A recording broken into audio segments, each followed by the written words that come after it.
Primo incontro di stagione al Palamongata di Porto Empedocle, davanti a circa 400 tifosi, la Fortitudo Agrigento ha affondato la Green Basket di Palermo, un roster che milita in Serie B, esordio casalingo per il coach Davis Cagnardi. Il punteggio, come deciso da ambedue le società, è stato azzerato ad ogni fine primo quarto. In cabina di regia in casa Fortitudo Agrigento, Giovanni De Nicolao. Il play si è alternato con Giuseppe Cuffaro. Sugli scudi in casa Agrigento, Christian James. Al Palamongata per la prima volta da avversario l'ex Vincenzo Di Vaccaro.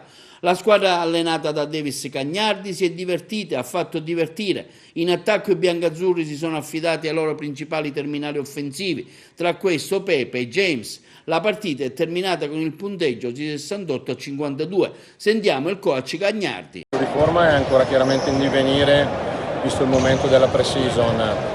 Per motivi diversi abbiamo optato stamattina per fare un allenamento vero e non un allenamento di scarico in attesa di questa amichevole, e quindi abbiamo avuto un pochettino di flessione a livello atletico. È chiaro che ci dobbiamo ancora lavorare, useremo adesso le 3 partite di Supercoppa per migliorare la condizione e l'obiettivo è sempre quello di farci trovare pronti per la prima di campionato il 6 ottobre.